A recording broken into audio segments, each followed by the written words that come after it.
Uh, let's start out in a word of prayer. Father, thank you for your goodness, and we just praise you for a great week. And a lot of things happening here at Sheets, and I know a lot of things happening in people's lives this week as well. So we thank you for the opportunity to come together as a church, to just pray together, to dig into the Word, and to be refreshed for the rest of the week. So Lord, bless our time tonight. We ask this in the name of your Son, Jesus. Amen. Well, let me give you a couple of quick announcements, and then we're going to sing a song, all right? Back to School Sunday is this Sunday. So if you're not in school, come anyway, all right? No, we're going to, all of our teachers, our students, staff, from Sheets, from other schools, homeschool, we're going to have a word of prayer, gather everybody around, have a word of prayer with you. We have a special thing for you, too. Nothing big, but it's going to give you a little bit of energy to get the school year going, all right? That's all you need to know. Come back Sunday to find out more. That's also Promotion Sunday for those that are moving up in Sunday school classes. Do me in prayer for the school. They get back going. That's not good English, is it? They resume classes on August 20th. I think that's probably the right way to say it there. So be in prayer for teachers this week and administration, everybody getting things together. And speaking of that, we have a big, massive kickoff tournament, the 4th annual kickoff tournament starting tomorrow. Went through the schedule. Coach Jeremy, are all those times that you sent out still correct? All right. So tomorrow, our soccer team, our men's soccer team, will be playing at 3 p.m., 4:20 p.m., and 5:40 p.m. All right? And then on Friday, this is pool play on Thursday and Friday, and then our volleyball team will be playing on Friday at 3:30, 4:30, 5:30, and 7. I wish it could have been 6:30. That would have been easier, but it's at 7. And then Saturday, they kind of break off into brackets. So we'll be posting on the school website or athletic website. Do you know which one? All right, the school Facebook page. We'll have details about how probably the whole tournament, but you'll be able, if you want to kind of track that. If you miss those times, want to check in. Come see us. It'll be a lot of fun. There'll be a lot of craziness happening around here. I think there's 18 teams participating, so it's going to be a good time. That's all I have. So let's sing a song. Tell you what, let's stand together, and we're going to sing Be Strong in the Lord. Make sure which one it is.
Your God, be strong,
talked about this earlier. I thought, man, surely they know that song.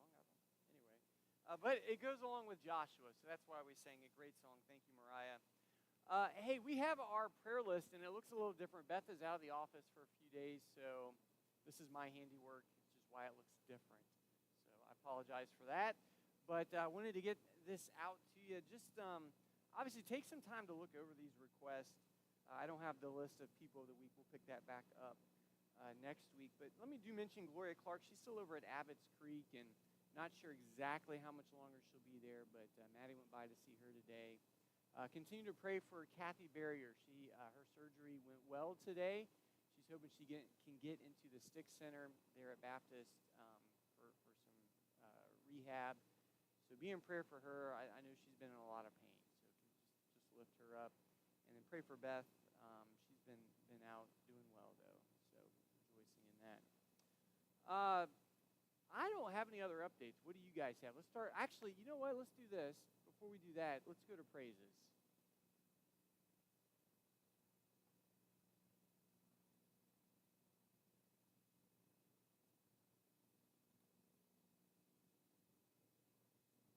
Yeah. It's been a good week of teacher in service already, and God is in control, taking care of things. He is sovereign. Yes, he is. Somebody else, a praise. Pastor Frankie.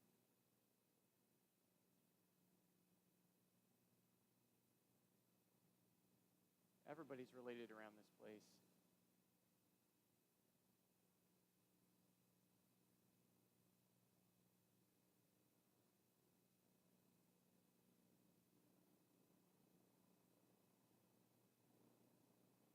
Good.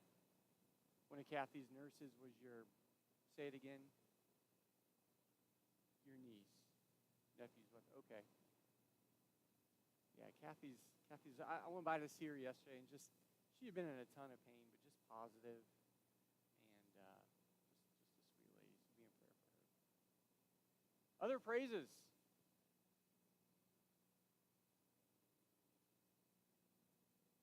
Mrs. Schoaf, what grade are you teaching this year? No. That was supposed to be a praise. We have our teachers. God. I mean, that happened weeks before in service. It kind of scares me a little bit, to be honest with you. So praise the Lord for that. God has provided a great team. Just excited about this school year. Looking forward to students hitting the hallways. The teachers need someone to keep them busy. So that's the students, and we're looking forward to students coming back to keep the teachers busy. I don't know if I'm allowed to say that or not, but we have a great team of teachers, just a great spirit, and looking forward to getting going again next week. New prayer requests or updates to our existing ones. Anything? Yes, sir. Okay. All right. Tim Byerly had a procedure today and is at home recovering. Chris. Chris's mom is coming up from Louisiana, so pray for safe travels.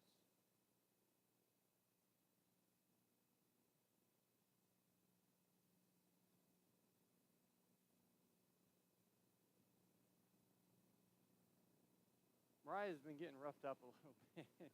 She hurt her back and now her knees, so pray for Mariah. She's got an appointment for her knee tomorrow. So.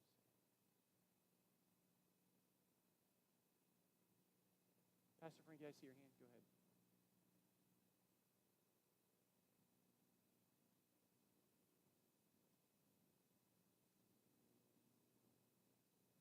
Debbie Poe is doing okay and was able to start radiation and chemo back. Continue to pray for Debbie. She's on our cancer list, left-hand side there at the bottom. Anybody else? Mary Beth.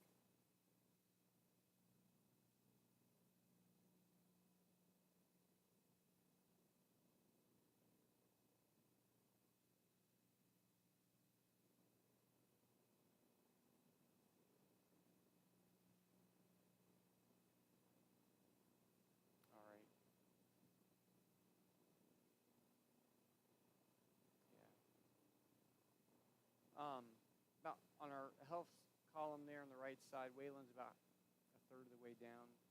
Just starting a new round with new doctors now. He's been going through this for a year.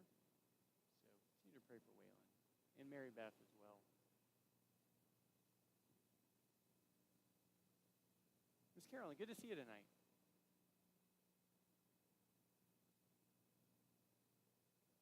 Is she? Okay. Is she seeing, is Wally doing okay, her brother?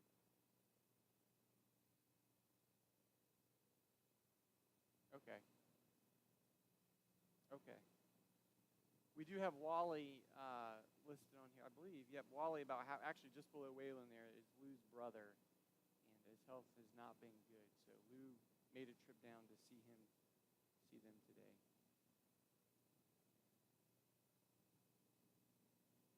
Praise the Lord for your salvation.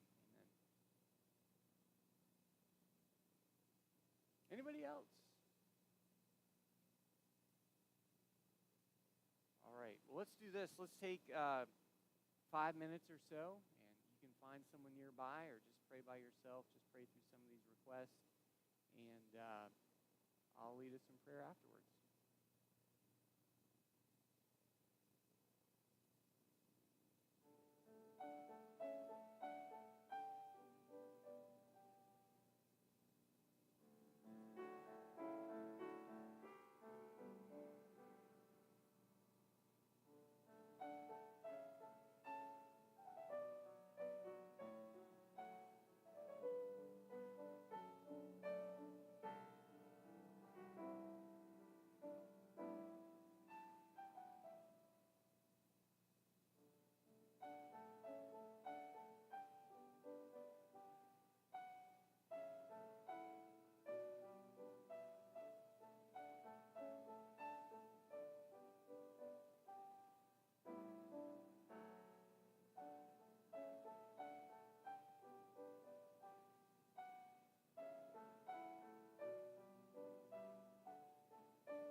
Heavenly Father, tonight we come to you and just grateful for your faithfulness.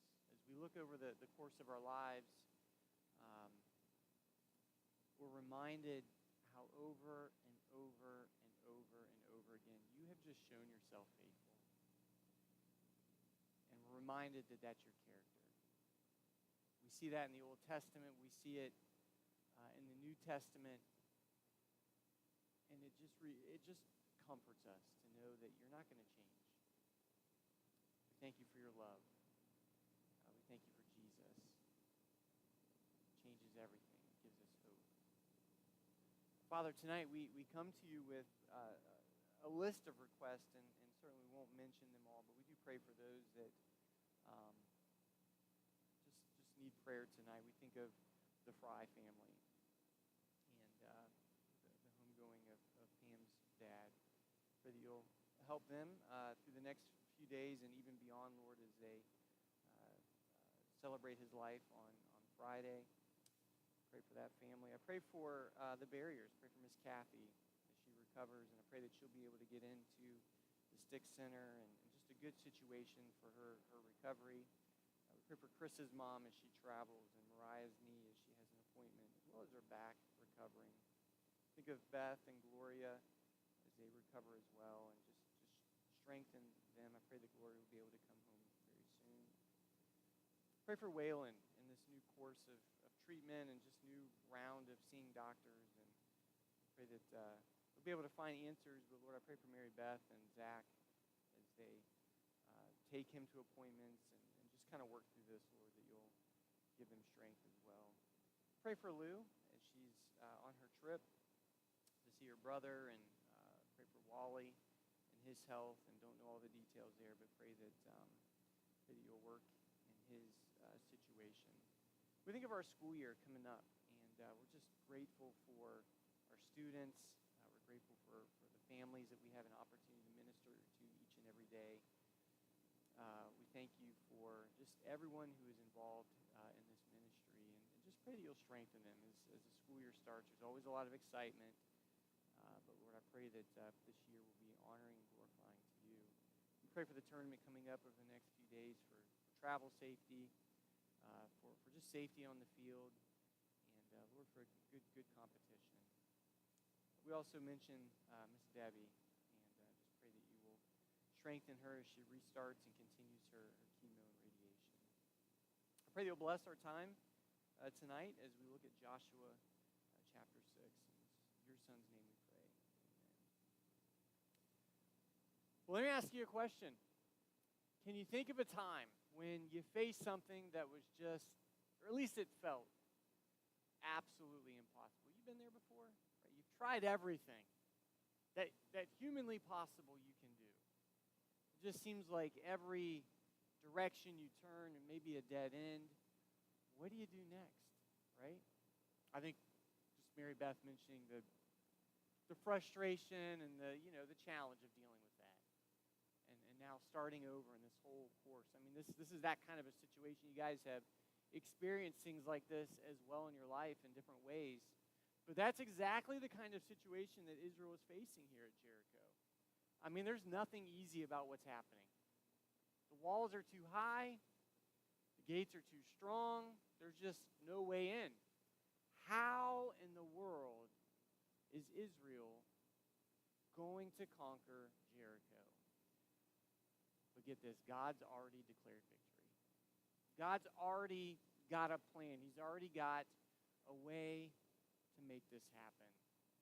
So tonight we're going to talk about the battle belonging to the Lord. But before we get there, let's just take a minute to review kind of where we've been. We started out in Joshua chapter 1, courage for the mission. God promised to be with Joshua, right? The song that we just sang. Promised to be with Israel. He said that success comes through obedience to his word. And then in Joshua chapter 2, we saw faith behind enemy lines. The story of Rahab. I mean, it's just a great one. We think of Joshua, we think of Rahab, and we think of Jericho, right? Those are the two main stories that we think of. And that's what chapter 2 is. We see Rahab's faith on display. I mean, she's not a respected person in Jericho. She had a shady profession happening. But she hears about Yahweh, the God of the Israelites. She hears about what he's done, and she's willing to put her faith in him. To the point of risking her life, right, to protect these spies. And God, or these men, promise her that she will find mercy. She'll be protected when the Israelite army returns. We'll see that. Joshua 3 and 4, we see crossing the Jordan. It wasn't the first, water crossing that the Israelites have had. And they don't pick places that have bridges, right? They pick places where there's no possible way to get across. And this is what happens, right? God does something miraculous. And it's not just about the miracle. It's about God showing them who he is. I've promised you my faithfulness. Israel, this is who I am. I've promised to take you to Canaan, to the promised land. Why would I let you down? There's just so many great lessons that we learned in chapters 3 and 4, but we see Israel sets up those memorial stones to remember his power, to remember who God is. Joshua chapter 5, renewed and ready, right? Israel renews the covenant. And then we saw that segment where Joshua meets the commander of the Lord's army, right? He says, whose side are you on? Are you on ours or theirs? And he says, I'm the commander of the Lord's army. God is the true leader. Well, Israel has crossed the Jordan. They have renewed their identity. They stand before Jericho, probably the most intimidating city that they had to face is Jericho. They're battle ready. But God isn't done testing them. They've gone through a lot of tests, and sometimes our life is like this, right? It seems like, I got this. I don't need to learn more patience, God. I mean, I've learned this lesson. And then God says, no, I'm not done with you. I've got more lessons for you. I've got more testing for you. And that's where they're at. God is going to see if they truly believe that the battle belongs to him, or are they going to try to do this now in their own power? It's a big question. It's a big challenge before them. Before we get there, here's some background. Jericho is an important city. It's one of the oldest cities in the region, probably even in the world at this point. Guards a key route from the Jordan Valley into Canaan Central Hill country. But get this, it was heavily fortified. They didn't do single walls, they did double walls. And you see up there on the screen, and actually you have this on your prayer list as well on the backside. I think I maybe finally got a graphic that people can see. I'm like 0 for 100 on that, but I think I finally got one tonight. So maybe I'm like 1 for 100 now. It's a bad batting average. But anyway, this gives you an idea of what it looks like. And this sketch comes from different archaeological digs and so forth. But, they've got multiple walls. They've got the ditch. I call that the moat where you keep the sharks and the crocodiles. I don't know if it was filled with anything, but if it was a ditch, at least it was, made it even more challenging for them to get in there and to attack. Right? They did this on purpose. They didn't want to be defeated. What do we already know about Jericho, though? They're scared. They've heard about the God of the Israelites. Now, if this is my defense system here, ordinarily I wouldn't be afraid. No, they can't do anything to us. I mean, the best they could do is lay siege to us, but it's the Israelites. They don't know how to do this. They don't have experience in siege warfare. They don't have any cool siege machines. I actually looked up siege machines today. Those are pretty cool. I probably need one, but I probably don't, if you know what I mean. I don't know what I'd do with it. But, they have none of this stuff. But Jericho's afraid, not because of who Israel is, but because who their God is. Go to the next picture here. I pulled up this picture in my Bible software today. This is one of a pillar, a tower. And to be honest with you, I don't necessarily make a lot of sense of everything that I'm seeing here, but the caption said that there was a house here. The tower has a house built up against it, not necessarily in the center, but it's on the corner. So, this gives you an idea. These are not small walls. These would not be easy to go at without like massive warfare and ordnance. And this is what Israel's up against. Okay? So I want you to keep that in mind. This is not like a podunk, we built a fort in our backyard kind of a thing. This is legit. This is serious. There's a reason why the city of Jericho was feared. Here's the point. From a human perspective, it was impossible to conquer without, laying siege to the whole town and just starving them out, basically. And that's really what most attacks would have been. Most attacks would not have been able to go at the city of Jericho with weapons and things like that. They would surround the city. They would cut them off from food and water and so forth until they had to surrender. God wanted to eliminate any possibility of Israelite boasting. Israel wasn't going to be able to walk away from this and say, we were awesome. It was going to be God was awesome. Look at what God did. Well, let's walk through this passage, chapter 6, Joshua chapter 6. We'll start out with God's promise before the battle. Look at verse 1. Now, Jericho was strongly fortified. We saw that just a moment ago, right? Because of the Israelites. And not just because of the Israelites. We know that they were already like this. But they'd like sealed things up, right? No one was leaving or entering, verse 1 says. The Lord said to Joshua, look, I have handed Jericho, its king, and its best soldiers over to you. March around the city with all the men of war, circling the city one time. Do this for 6 days. Have 7 priests carry 7 ram's horn trumpets in front of the ark. But on the 7th day, march around the city 7 times, while the priests blow the ram's horns. When there is a prolonged blast of the horn, and you hear its sound, have all the troops give a mighty shout.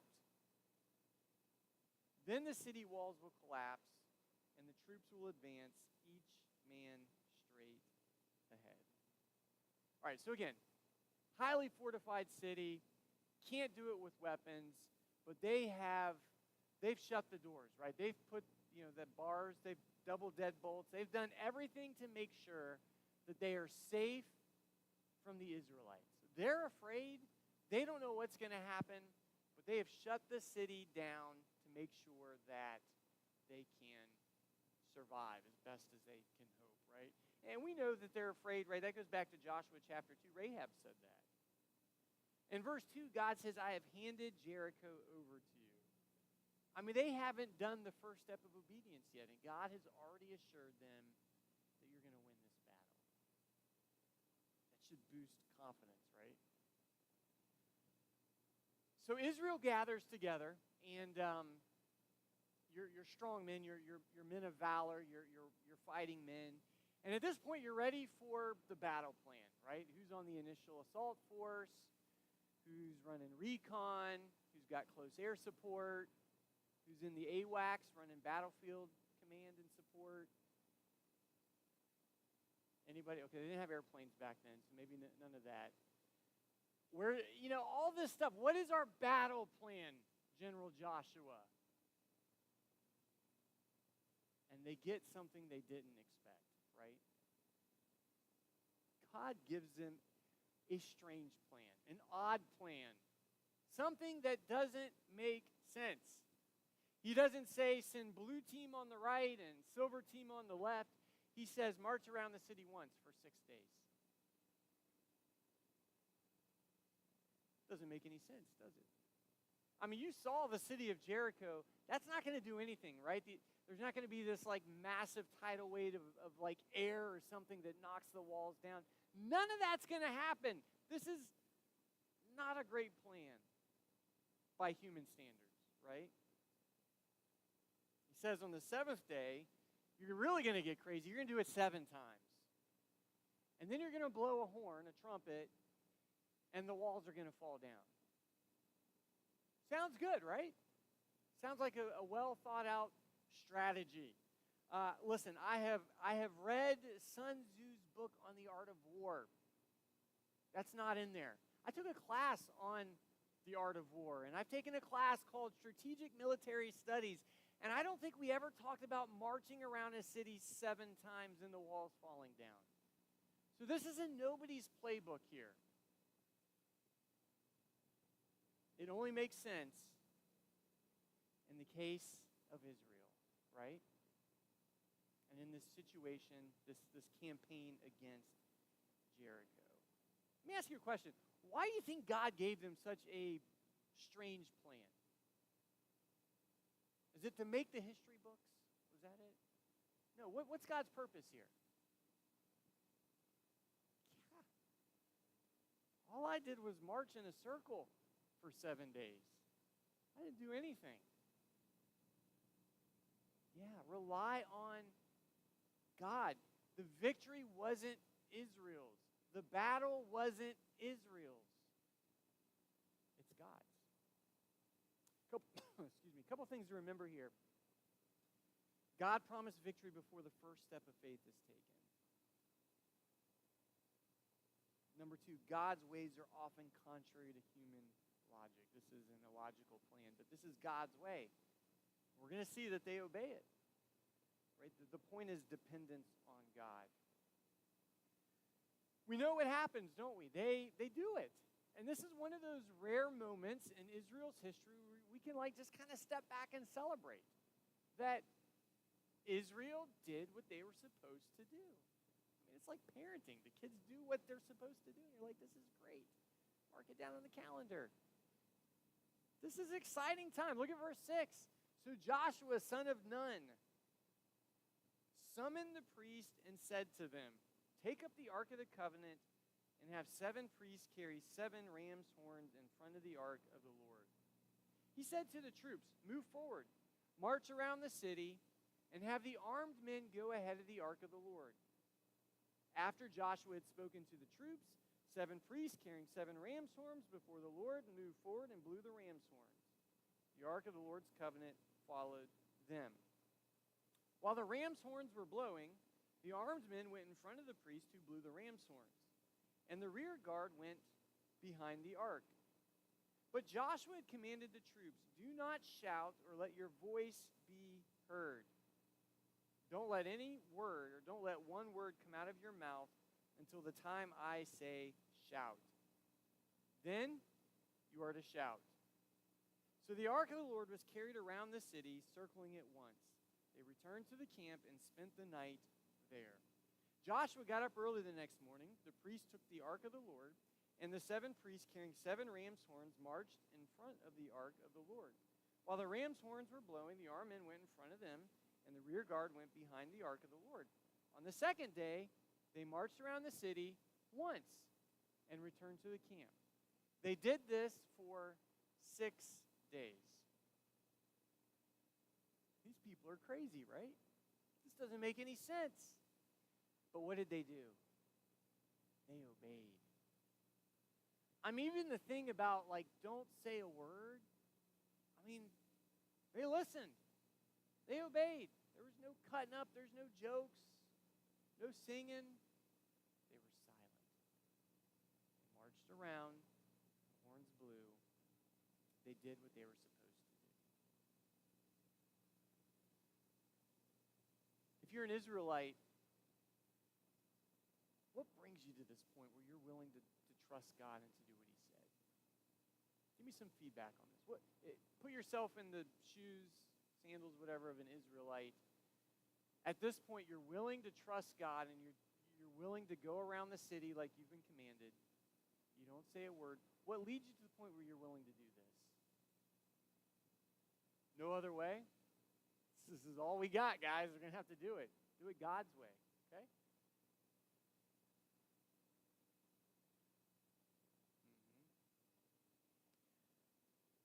But here's the problem I have, and I think that's part of it.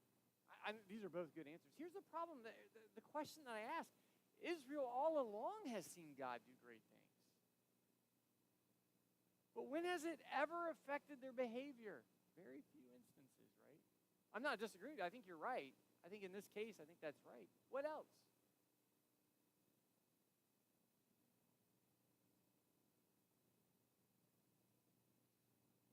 I mean, they did just see the Jordan crossing. We didn't talk too much about it. We did a little bit, but what happened when they crossed the Jordan? What quit coming down every morning? Manna. And they were able to eat from the goodness of the land. They were in the land. Again, this is no small detail. I mean, it's not like, okay, we're here, but it's not really home yet. God has finally brought them to Canaan after how many years of exile and wandering? A long time. I think all of these things have played together to impact the hearts of Jericho, or not of Jericho, of Jericho as well. They've seen it, but of the Israelites. God's been faithful.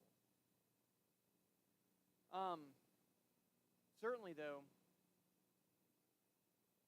they're pivoting back to what was said in Joshua chapter 1, verse 16 to 18. They answered Joshua, everything you have commanded us to do, we will do. And everywhere you send us, we will go. We will obey you just as we obeyed Moses in everything. Certainly the Lord your God will be with you. Again, remember, this is the Israelites speaking this back to Joshua, just as he was with Moses.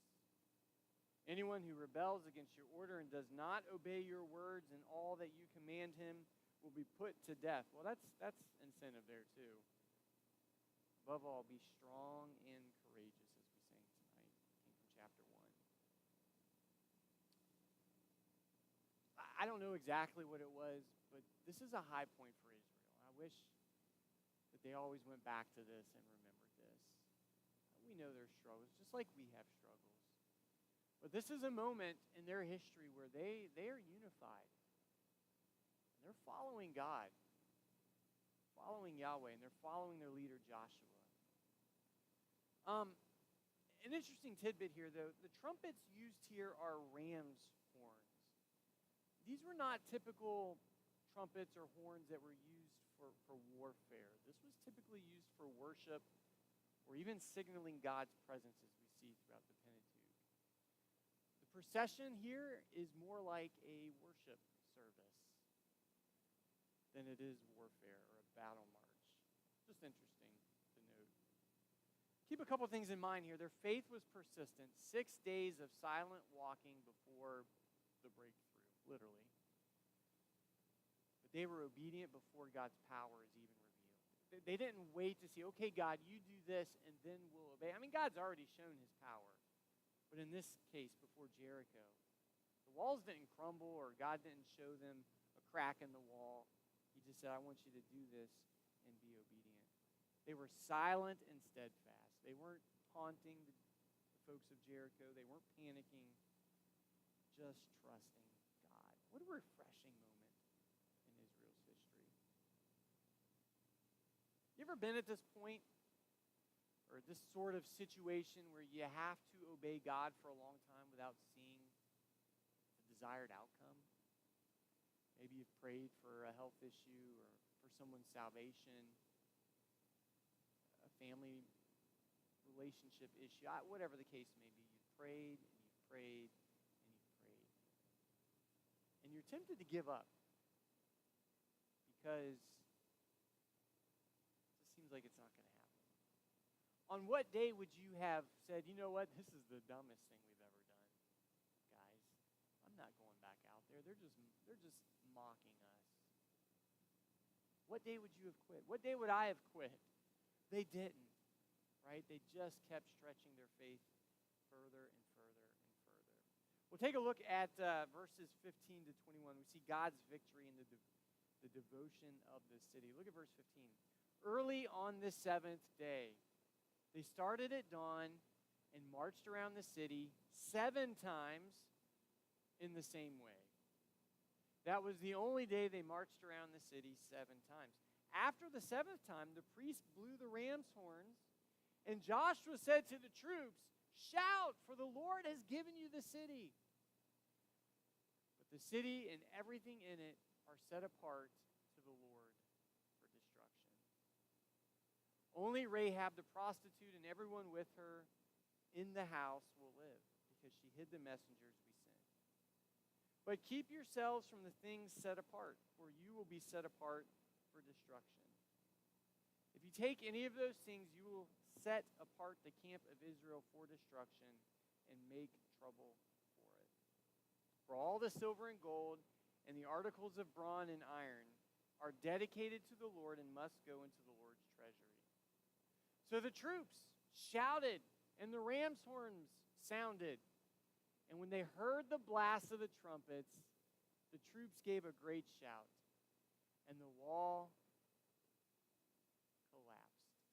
The troops advanced into the city, each man straight ahead, and they captured the city. They completely destroyed everything in the city with the sword, every man and woman, both young and old, every ox, sheep, and donkey. What do you make of this? I mean, you're tired by the time, 7 times today, right? Wow. What a powerful moment as you follow God's commands, you see God's faithfulness. You see God deliver the city of Jericho, one of the strongest, probably the most strongest, most formidable city there in Canaan, directly into the hands of the Israelites. Of course, we see that Rahab and her household are spared as promised. Let me ask you your thoughts on General Joshua here. What do you think? Actually, what do you think of this guy at this point? I mean, if you're Joshua, first of all, if you're Joshua, how you feeling at this point? I don't know if he's scared. Happy? We could go with happy. What if they had marched around 7 times, blown the horns, shouted, and nothing? Oh. They would have been upset with him, right? There may have been a mutiny at this moment. So does Joshua become arrogant and boastful? Nothing of that nature is recorded. But certainly, as we'll see later in the chapter, the people look at Joshua and his leadership is fortified. Not just his leadership, but the fact that he is God's leader for them. So this is a powerful moment for Joshua, for Israel. But I want you to understand, Joshua is not a good leader here simply because he led them. Even because he was courageous. And we talk about courage. I think Joshua is a good leader because he trusts God. Imagine getting this message from God and having to convey this battle plan to the Israelites. And you're like, guys, trust me. This is what God said. It's going to work. Right? And there's no record of them disputing Joshua or anything of that nature. But Joshua trusted God. He was courageous as well, don't get me wrong, but he trusted God. I believe that's why we look at Joshua as a great figure in the Old Testament. I mentioned that the city was destroyed. Nothing was kept personally, right? This was an act of total dedication to God. Why do you think God wanted them to destroy everything? What do you think?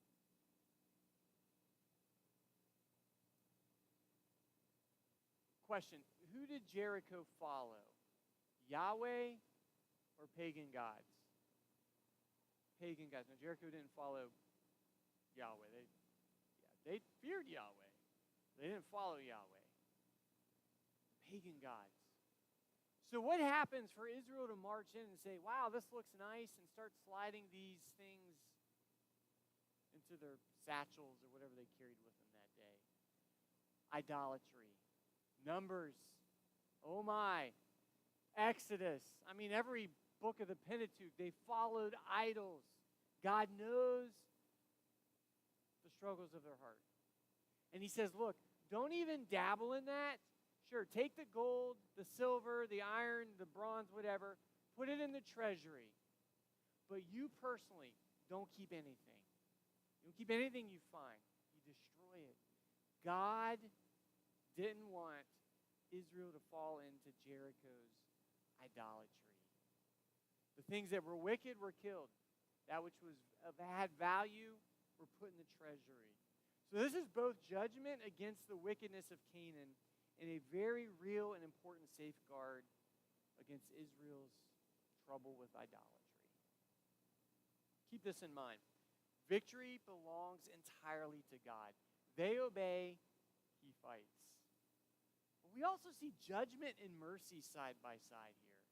Right? Rahab's rescue amid destruction is a reminder of the gospel. God extends mercy to those who seek it, and he judges those who reject him.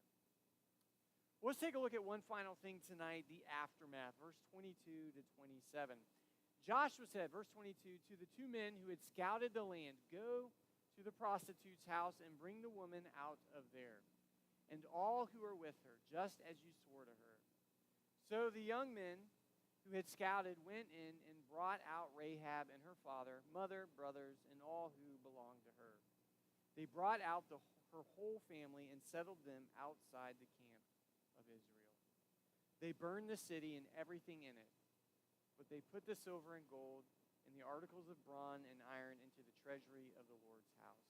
However, Joshua spared Rahab the prostitute, her father's family, and all who belonged to her, because she hid the messengers Joshua had sent to spy on Jericho, and she still lives in Israel to this day. Not today, but when it was written. At that time, Joshua imposed this curse. The man who undertakes the rebuilding of this city, Jericho, is cursed before the Lord. He will lay its foundation at the cost of his firstborn. He will finish its gates at the cost of his youngest. And the Lord was with Joshua, and his fame spread throughout the land. A couple things here. Rahab integrated into Israel, right? Eventually into the line of David and into the line of Jesus. Matthew chapter 1, we see that. But we see this in verse 26, this curse on anyone who rebuilds Jericho. Did anybody ever try to do this? They did. I'll just read it. 1 Kings chapter 16, verse 34. During his reign, Hiel the Bethelite built Jericho at the cost of Abiram, his firstborn.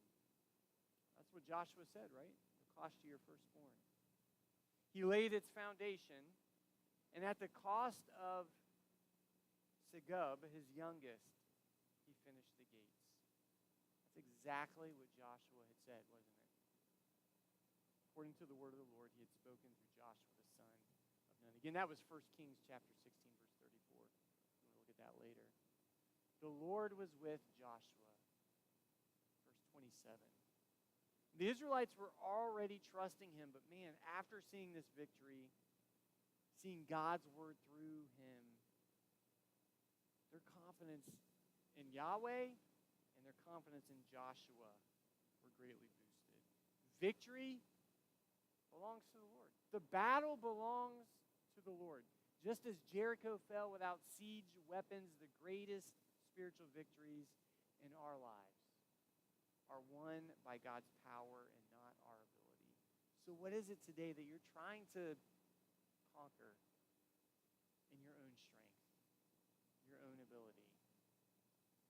Question, where do you need to trust God's promise before seeing any evidence of victory? Guys, what we should want in our lives are victories that can only be explained through God's power. And when that happens, what happens? We proclaim the name of Jesus. The world sees this wasn't us. This was our God. And this is how great he is. Would you stand together with me? We'll close together. Don't forget the tournament tomorrow. Check out the school's Facebook page for updates throughout the weekend. Come support the Eagles. All right, let's pray. Heavenly Father, thank you for your goodness. Thank you for this reminder, because I realize that even in my own life, so often I am just tempted to rely on my own strength. I got this, I can handle this, but what I really need to do is rely on you. Father, may we proclaim your name great through the victories that you win that demonstrate your faithfulness. Give safety to folks as they travel home tonight. Thank you for the time that we've had here together. We look forward to Sunday and worshiping together as a church together. In Christ's name I pray. Amen. Hey, thanks for being here. God bless you. Have a great night.